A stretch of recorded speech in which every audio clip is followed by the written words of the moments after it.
South Africa. 25 miles northwest of Johannesburg lie the Malapa Caves. Here, in August of 2008, paleoanthropologist Lee Berger and his 9-year-old son Matthew discover several fossilized skeletal remains of 2-million-year-old early humans, including a female adult and male child, perhaps a mother and son. The size and shape of the bones indicate that the individuals walked upright and had modern hands. Over the past several decades, scientists have unearthed the remains of nearly 24 different types of early human ancestors, all known as hominids.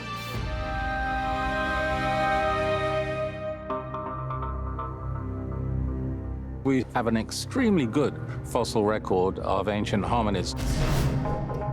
And I think the picture emerging from it is pretty clear that in earlier days, before Homo sapiens came along, there were typically many different kinds of hominids coexisting in the world.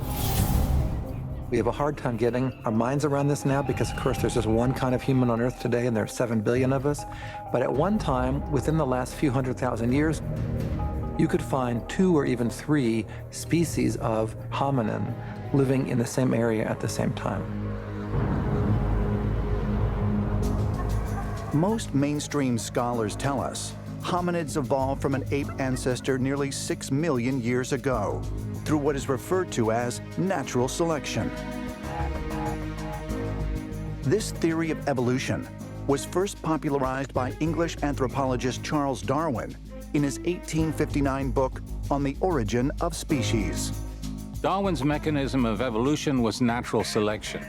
That is to say, a long-term process whereby better adapted individuals reproduce more successfully.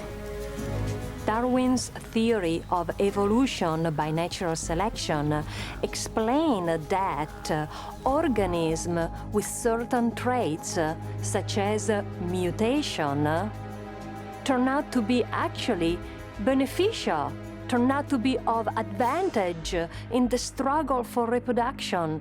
So mutation allow organisms to survive and to pass on to the next generation this mutation.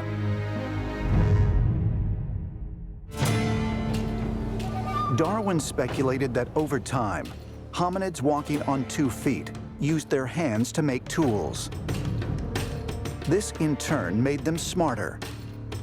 Then, approximately 200,000 years ago, hominids evolved into Homo sapiens, or modern man. But many scholars dispute Darwin's findings. We don't see dolphins building cars. We don't see elephants building houses. That might sound trite, but it's a fact that these animals just simply haven't progressed and advanced in the way we have. And the big question is, why is that? Why should that happen? Why should we be so unique? Tool use doesn't really come into play for several million years after the first earliest humans began to walk upright. And then brain size doesn't really begin to expand and really mushroom in size until the last several 100,000 years. So actually, 6 million years of human evolution, there are millions of years separating each of those major features: upright posture, tool use, brain expansion. So Darwin was wrong because he couldn't possibly have known the chronology in his day. In 1967, British zoologist Desmond Morris argued against Darwin's theories on evolution in his book, The Naked Ape. In it, Morris wrote that there was no reason why man stood alone from other species in terms of his nudity. Well, of course, as Homo sapiens, we still continue to have a coating of hair, but that hair is very much reduced over most of our bodies. And that reduction probably goes back way beyond Homo sapiens in time. It probably goes back to the time when the very first early bipedal hominids came out of the forests in Africa into the savannas, where they had more sun and more thermal radiation to cope with.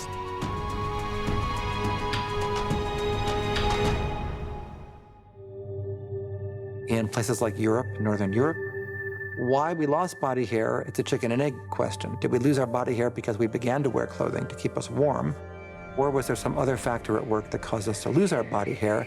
Perhaps women didn't find body hair on men attractive, and so it was lost because they didn't choose those men as mates. There's no way to ever answer that question. If we were to subscribe 100% to the idea of survival of the fittest, isn't it illogical to think that all of a sudden we're completely naked and we're losing all of our fur? I mean, that makes absolutely no sense, because right after we shed our fur, we had to wear furs to keep warm. Had we not worn any furs, we would have frozen to death, we would have died.